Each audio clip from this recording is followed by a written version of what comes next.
नमस्कार दोस्तों विपक्ष के नेता राहुल गांधी को घेरने की कोशिश राष्ट्रीय स्वयंसेवक संघ ने कई मौकों पर किया है और ये मौके इस रूप में भी सामने आए कि इस भारत देश में करीब 2 दर्जन के आसपास की अदालतों में राहुल गांधी के खिलाफ संघ के स्वयंसेवक अलग अलग मुद्दों को लेकर के पहुंच गए।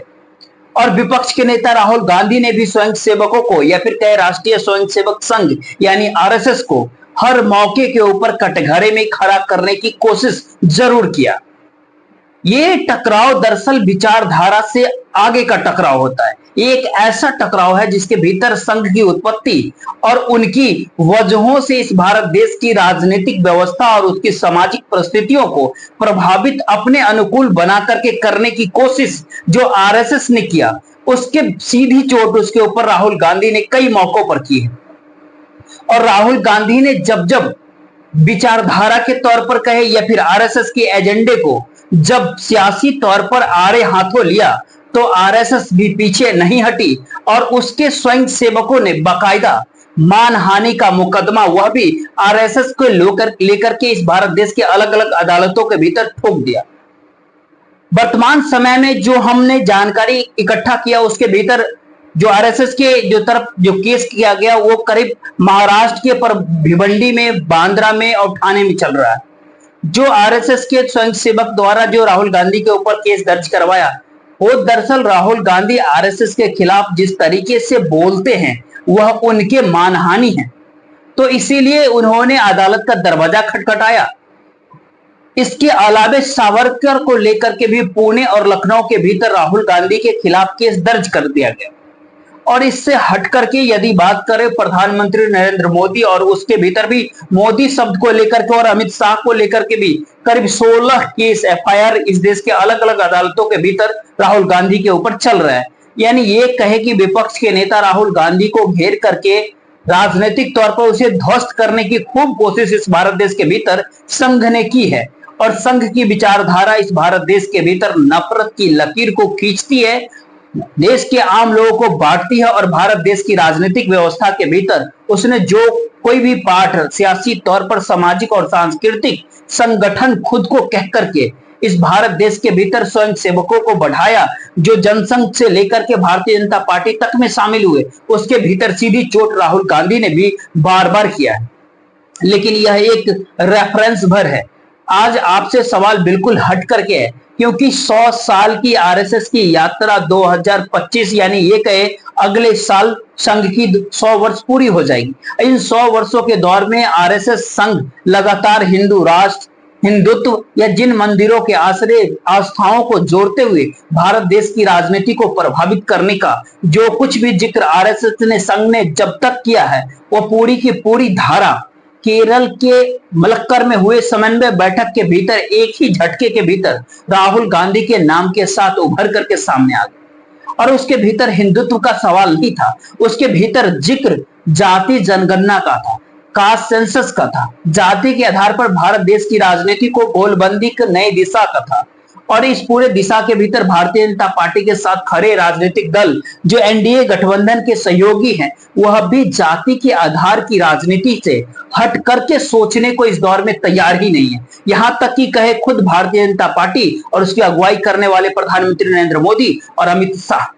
आखिर दोनों ही जाति समीकरणों के आश्रय भारतीय जनता पार्टी की जीत देखते हैं। और अब आरएसएस के सामने, संघ के सामने इस दौर का सबसे बड़ा संकट ये हो गया है कि अब तक वो जिस राग को आलाप रहा था वो राग बेअसर हो रहा है। और जिस राग को वह बदलने की कोशिश बीते 10 सालों से करीब करीब लगातार कर रहा था, चाहे वह हेडगवार का दौर हो, चाहे गुरु गोवलकर का जिक्र हो, या फिर इस समय को भी आप याद कीजिए जब जेपी आंदोलन देश में शुरू हुआ था, उस समय में भी जाति मिटाओ का जिक्र बाकायदा संघ से आरएसएस के द्वारा भी किया गया था। लेकिन वो पूरी धारा वर्तमान समय में जिस तर्ज पर आकर के सामने एक ही झटके में खड़ी हो गई, उसको लेकर के संघ के भीतर एक डर होता है। उसकी अपनी साख, उसकी अपनी राजनीति कहीं ना कहीं दांव पर लगी होती है। क्योंकि जिस रास्ते वह चल पड़ा है उस रास्ते स्वयं सेवकों के शुद्धिकरण के आश्रय जो उसने भारतीय जनता पार्टी के भीतर जिसको भी भेजा, अब उनके सामने भी ये संकट है कि ये सियासत आरएसएस के भरोसे कैसे किया जा सकता है। और इन सारे संकटों के साथ साथ दो बड़े महत्वपूर्ण सवाल कि केरल के बैठक के में सामने आकर जो खड़े हुए, 4 राज्यों के विधानसभा चुनाव होने हैं, उसके बाद एक एक करके हर राज्य के भीतर जो चुनाव होगा उन चुनावों में आरएसएस की भूमिका क्या कुछ होगी। संघ जिस सोच के साथ चाहता है कि सियासत के मैदान में उतरे, उस मैदान के भीतर उतरने के लिए उसको हिंदुत्व का एजेंडा चाहिए और हिंदुत्व के एजेंडे को साथ लेकर के दिल्ली की सत्ता तैयार नहीं है कि वह अब चले। उसने तो सबसे बड़े हिंदुत्व के महाराष्ट्र के भीतर भी उस शिवसेना को ही दो खार कर दिया, जहां पर उसको ऐसा लगते रहा, आरएसएस को लगते रहा, संघ को लगते रहा कि दरअसल शिवसेना तो साथ रहनी चाहिए महाराष्ट्र के भीतर, लेकिन दिल्ली की सत्ता को यह बात मंजूर नहीं। तो सियासी तौर पर देश का चुनाव को लेकर के अब टकरार आरएसएस और भाजपा के भीतर कितना है और राज्य दर राज्य गंवाने की स्थिति में भारतीय जनता पार्टी इस दौर में कैसे पहुंच गई। और यही बात राष्ट्रीय अध्यक्ष जेपी नड्डा जो है, भारत देश के प्रधानमंत्री नरेंद्र मोदी जो एक समय आरएसएस के प्रचारक रह चुके हैं, उनके संदेश को लेकर के वो पलक्कर पहुंचे जेपी नड्डा और पलक्कर के भीतर बैठक उनके साथ शामिल हुए। उससे पहले जरा मुलाकात भी किया उन्होंने, मोहन भागवत जी से उनकी मुलाकात होती है, दत्तात्रेय होते उनके साथ बातचीत होती है और उसके बाद बैठक के बाद सिलसिला समन्वय का ये मतलब होता है कि जितने भी लोग हैं, जितने भी संगठन है, वो अपने मुश्किल हालातों को दूसरे संगठनों के सामने रखने की प्रयास करें और जो संगठन उसके भीतर प्रभावी तौर पर उस मुद्दे से जुड़ करके उस खास संगठन को आगे बढ़ाने में सहयोग कर सकता है तो वो साथ खड़ा हो। इस दौर में बीते 10 सालों के भीतर कभी आपने ऐसी कोई तस्वीर देखी नहीं होगी कि भारतीय जनता पार्टी के अध्यक्ष सामने के कतार में इस अंदाज में बैठे हुए हो और जेपी नड्डा उस तर्ज पर बैठे हुए जब नजर आज आए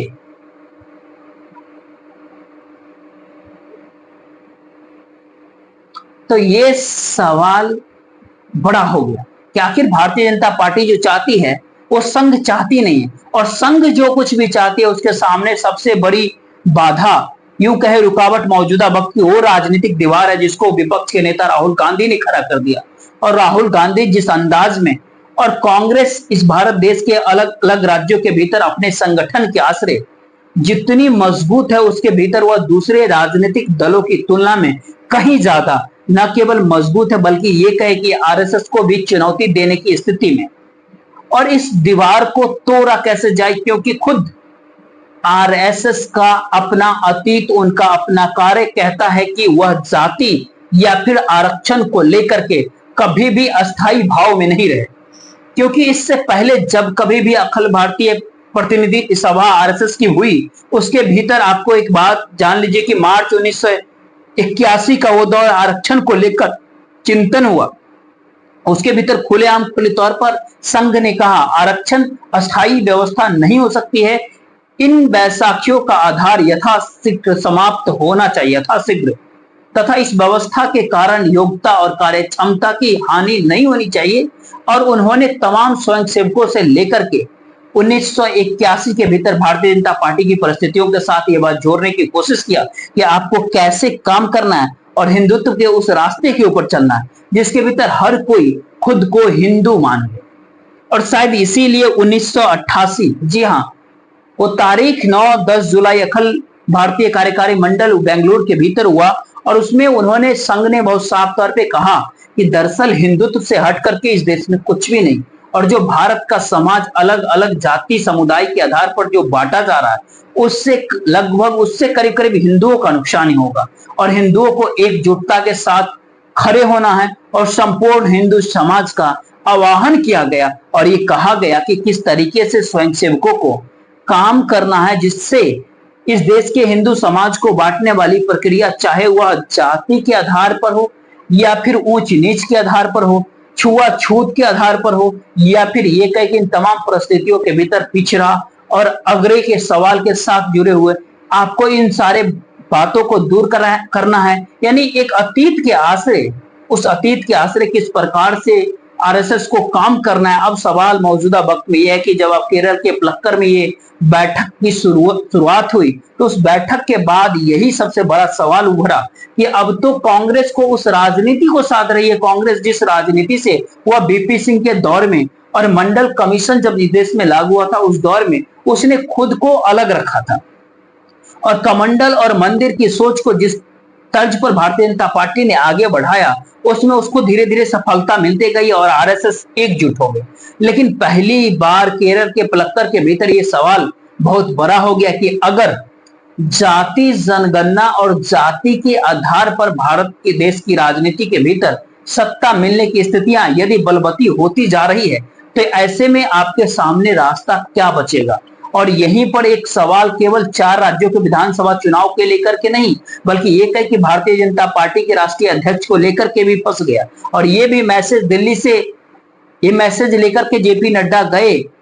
कि अगर सियासत को साधना है तो भारतीय जनता पार्टी के अध्यक्ष भी राजनीतिक परिस्थितियों को समझने बूझने वाला हो। इसके लिए सामाजिक सांस्कृतिक संगठन आरएसएस के द्वारा तय गए व्यक्ति को अध्यक्ष नहीं बनाया जा सकता है। वह तो मौजूदा समय में प्रधानमंत्री नरेंद्र मोदी की जो सत्ता है उसके अनुकूल ही भारतीय जनता पार्टी के राष्ट्रीय अध्यक्ष बनना चाहिए। और जो कोई भी भारतीय जनता पार्टी के राष्ट्रीय अध्यक्ष बनेगा उसके ऊपर दिल्ली की सत्ता को इस पे फैसला लेना होगा। आप सोचेंगे कि दोनों मामलों पे चुनाव को लेकर, अध्यक्ष को लेकर के क्या कोई मामला ठन गया दोनों के बीच, संघ और बीजेपी के बीच? मामला ठना नहीं है, बस कि मामला उस रास्ते को तलाशने की है जिस रास्ते में बड़ी दीवार विपक्ष के नेता राहुल गांधी ने मौजूदा समय में खड़ी कर दी है।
ये बैठक आज सुबह ही शुरू हुआ था और उस समय में राजनीतिक तौर पर जो कुछ भी मंथन हुआ उसके भीतर कहा गया, वायनाड के भीतर जो कुछ भी हुआ, जो आपदाएं आई, जो हादसे हुए, उसको लेकर के शोक प्रकट किया गया। लेकिन केरल के भीतर सियासी तौर पर भारतीय जनता पार्टी कितनी मजबूत हो चली है, इस बात को भी राजनीतिक ताकत के हिसाब से देखने की दृष्टि पैदा की गई और कहा गया कि देखिए केरल के भीतर 5142 संघ की शाखाएं हैं। यानी ये कहे कि यहाँ पर एक बात समझना पड़ेगा कि 2014 के भीतर जब प्रधानमंत्री नरेंद्र मोदी नहीं बने थे इस देश के, उससे ठीक पहले केरल में शाखाओं की संख्या 4900 थी और आज के दौर में उसमें करीब करीब 250 शाखाओं का और ज्यादा बढ़ोतरी हुआ है। करीब 10 सालों में 250 शाखाएं बढ़ गई केरल के भीतर। अब चुनावी संभावना भारतीय जनता पार्टी में और पलक्कड़ में 24% वोट बीजेपी के ऊपर गए। वहां से एक सांसद भी चुन लिए गए जो एक नेता एक्टर है, कुछ अभिनेता हैं।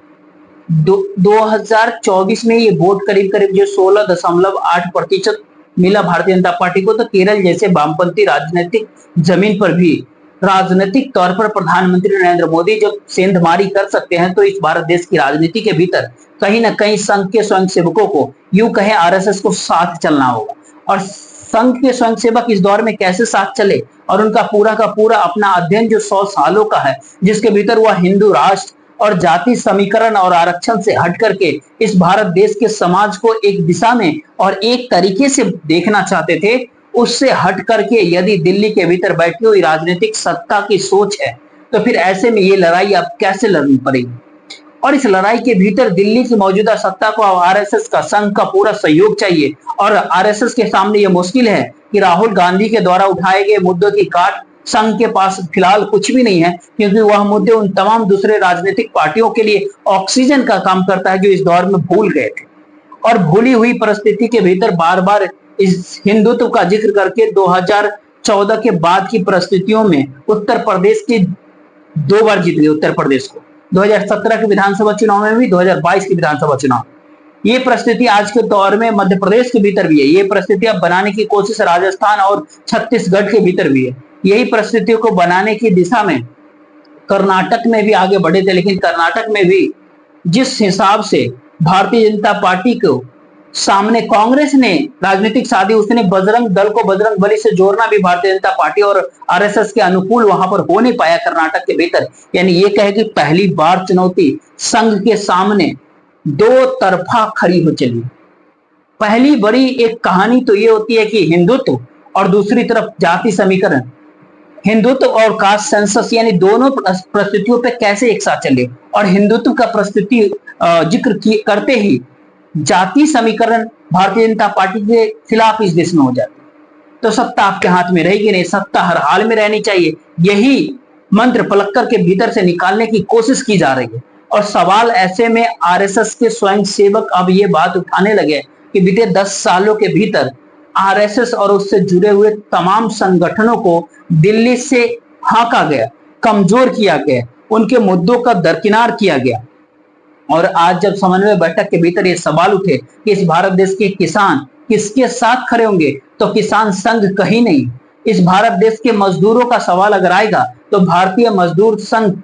इस दौर में कहीं पर नहीं है। आदिवासियों के वोट भी इस दौर में भारतीय जनता पार्टी से खिसके हैं और इंडिया गठबंधन के हक में ज्यादा गया 2024 के लोकसभा चुनाव में। दलितों के वोट भी इंडिया गठबंधन के पक्ष में ज्यादा पड़े हैं 18वीं लोकसभा चुनाव 2024 में। तो आप सियासी तौर पर सफल नहीं हो पा रहे, उसके बावजूद भी आप ये बात चाहते हैं कि अध्यक्ष भी आपकी इच्छा से बने और राजनीतिक एजेंडा भी आप ही की इच्छा से बने। ये स्वयंसेवक और भारतीय जनता पार्टी के भीतर का एक अंदरूनी टकराव होता है। और ये टकराव सियासी शक्ल के तौर पर, राजनीतिक शक्ल के तौर पर ऐसा नहीं कि कोई किसी को गिरा देगा। सवाल केवल इतना भर है कि देश के प्रधानमंत्री नरेंद्र मोदी की उम्र आरएसएस के संघ के दरवाजे में कितनी है, और आरएसएस की अपनी साख, या फिर ये कहे कि आरएसएस की अपनी विचारधारा को लेकर उसकी अपनी समाज के भीतर मान्यता, वह प्रधानमंत्री नरेंद्र मोदी की राजनीति के सामने कितने दिन हो। यानी ये कहे कि अस्तित्व की लड़ाई दोनों लड़ रहे हैं, संघ और बीजेपी।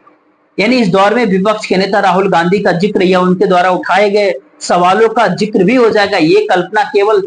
100वें वर्ष में तो कभी नहीं कल्पना किया गया होगा। लेकिन एक बात और समझने वाली है कि जब जब इस भारत देश में जाति जनगणना का सवाल इससे पहले उठाया गया या आया, जिस बात का जिक्र हम आपसे कर रहे हैं वो सवाल दरअसल अयोध्या आंदोलन से पहले, या फिर ये कह ले कि बाबरी मस्जिद विध्वंस, उससे पहले तक में जो कुछ भी इस भारत देश के भीतर में अखिल भारतीय प्रतिनिधि मंडल ने जो कुछ भी पैमाने के ऊपर तय किया, प्रस्ताव पास किया, उसके भीतर ये बात दर्ज है कि जाति के सवाल को लेकर के कांग्रेस के साथ आरएसएस संघ खड़ा होती रही है। और उस दौर के प्रधानमंत्री रहे, चाहे वो इंदिरा गांधी हो चाहे राजीव गांधी हो,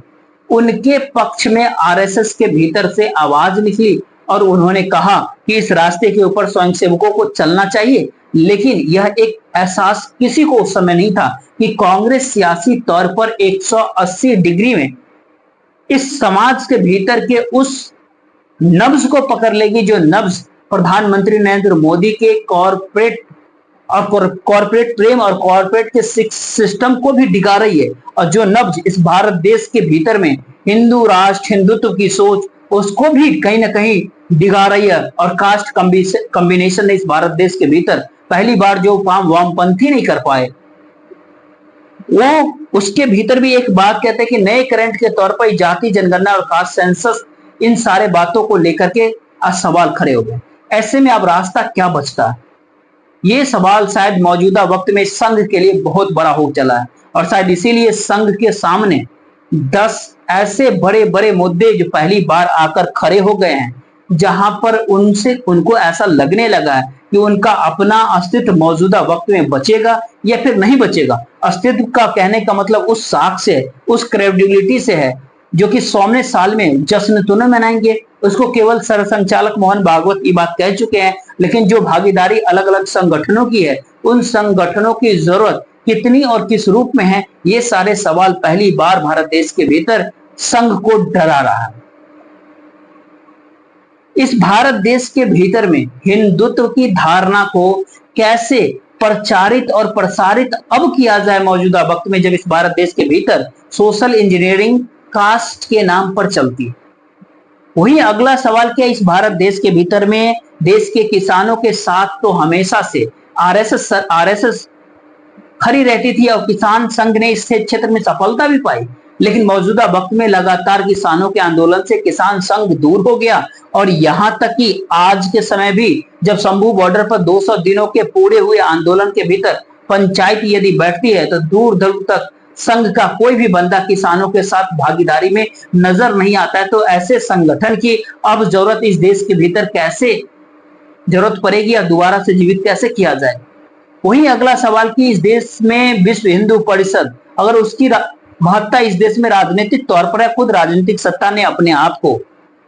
उसी आवरण के भीतर जहां पर वह कहीं पर मंदिर के भीतर बैठे हुए पुजारी के समान हो जाए या फिर शंकराचार्यों से भी दो हाथ करने को राजनीतिक सत्ता ही अयोध्या के राम मंदिर को लेकर के करने लग जाए, तो ऐसे में विश्व हिंदू परिषद को अब किस रूप में काम इस देश के भीतर करनी चाहिए। क्या इस भारत देश के भीतर में दलित और आदिवासियों को लेकर के जो कल्पना हिंदू राष्ट्र के आश्रय उन सबको जोड़ने की कवायद की थी, और एक समय बाबा साहब अम्बेडकर ये बात कहते थे कि दलित वर्ग या हमारा समाज हिंदू है ही नहीं, आप हमको अल्पसंख्यक के तौर पर लीजिए, जैसे आप मुस्लिमों को राहत रियायत देते हैं। ये अंग्रेजों के दौर में उन्होंने ये बात कही थी और उसी तरीके से उसी अंदाज में उसी तर्ज पर कहें संघ ने उनको शामिल करने की कोशिश जो पूरे हिंदुत्व के पूरे दायरे में लाने की कोशिश की, अब उसको कैसे लाया जाए या कैसे ले आएंगे या ला पाएंगे। वही अगली सवाल किया कि दिल्ली की राजनीतिक सत्ता की राजनीति चलेगी या फिर संघ का एजेंडा चलेगा, और ऐसे में सियासत का मतलब यह है कि उसी राजनीतिक एजेंडे के पीछे आप भी जाकर खड़े हो जाइए जो अपनी 100 साल की राजनीति में जो आपको कभी रहा ही नहीं, राजनीतिक नहीं सामाजिक और सांस्कृतिक तौर पर कहे तो कहीं रहा ही नहीं, तो आप एक ही झटके में कैसे बदल जाएंगे। वहीं अगला सवाल कि इस दौर में खास तौर पर जो भारत देश के भीतर पिछड़ा हुआ तबका है और उसकी जो आर्थिक माली स्थिति जो है उस चीज को दूर करने की दिशा में यदि नरेंद्र मोदी सरकार जाती है और समीकरणों के आश्रय यदि वो चाहती है कि काम करेगी, तो फिर ऐसे में आर्थिक तौर पर विपन्न समाज जिसके भीतर अग्री जाति के लोग भी हैं उनको लेकर के जो आरएसएस या कहे संघ इससे पहले कई मौकों पर अखिल भारतीय प्रतिनिधि सभा के भीतर पास करती रहेगी, प्रस्ताव पास करती रही, अब उनका क्या होगा इस दौर में। वही अगला सवाल है कि इस समय में जो इस देश में हिंदू और हिंदुत्व का नारा इस भारत देश के भीतर आरएसएस संघ खड़ा कर रही थी, क्या इस समय में संभव है कि उससे हट करके अब वो जाति विशेष में हिंदू और हिंदुत्व का जिक्र इस रूप में करे इस देश के भीतर, जहां पर कहीं पर भी यह एक ऊपरी रेखा के तौर पर इस देश के भीतर नजर आई, यानी कि नीचे में अलग अलग जातियां रहे लेकिन पूरा का पूरा आरएसएस का स्वयंसेवक इस भारत देश में इस देश और समाज के अंदर मतलब इस तमाम तरह के संघर्ष करने की दिशा में आगे बढ़ेगी। वही एक सवाल जो सबसे महत्वपूर्ण इस दौर में कि इन तमाम सारे परिस्थितियों के भीतर राज्यों के भीतर चुनाव प्रभावित होंगे और उन सारे चुनावों के भीतर संघ की भूमिका क्या होगी मौजूदा वक्त में, क्या वो प्रधानमंत्री नरेंद्र मोदी के भाषण पर बीते 10 साल के भाषणों को सुनकर के ताली बजाएंगे या फिर उस परसेप्शन को डेवलप करना चाहते हैं जिस परसेप्शन को लेकर इससे पहले उनको राजनीति के भीतर भेजा गया था। और ये दोनों परिस्थिति यदि मौजूदा दिल्ली की सत्ता अपने पैरों तले गवा रही है तो फिर ऐसे में स्वयंसेवक क्या कर पाएंगे। और इसी सवाल से एक और सवाल जुड़ा है कि अब इस चुनाव के भीतर संघ अगुवाई करे या फिर स्वयंसेवक अपने घर के भीतर बैठे। संघ अगर अगुवाई करेगी तो इसमें भारतीय जनता पार्टी क्या उसकी भूमिका के साथ खड़ी हो पाएगी या फिर भारतीय जनता पार्टी ये कहेगी कि हाँ आप सियासत कीजिए, इसके ऊपर पूरी सहमति है या फिर नहीं है। और अंतिम सवाल आपसे कि जो आपको ऐसा लग सकता है शायद सबसे महत्वपूर्ण इस दौर के सवाल हो सकते हैं, वर्तमान परिस्थितियों के लिए जिम्मेदार कौन है इस देश में?